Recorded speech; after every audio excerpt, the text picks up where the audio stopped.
Chvíľkovo še oberajú poluuzretí ovoci, ktoré še zo ovocníkoch noša do chladzalne a potom vyvoža do Moskvy.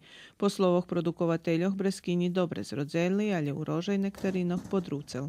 Nektarina toho roku menej rodzela, práve keď kvitla dul veľký vítr, tá ostala taká nie baš rodzela, ale to tá breskinja Royal Glory, ktorá še teraz obera, ona dobre rodzela.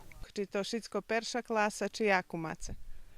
Pa hej, teraz še oberajem taká, ktorá môže na tú míru, ktorá ide do perša klasa, a to tí druhí še čeka da skeľ od niže by podrosli, a kotri nepodrošnju, to še predáva vez na pijacu. Či ste zadovoljni zo scenu, jaku teraz očekujete?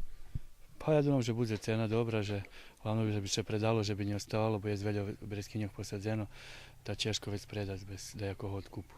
Najaveni dižđinje odvituju breskinjom i nektarinom u fazi dozrevanja, a že bi plodi mali veci slunka i dostali krasnu červenu farbu, u ovocnikoh da skeljodnji pred oberačku okončene željene orezovanje.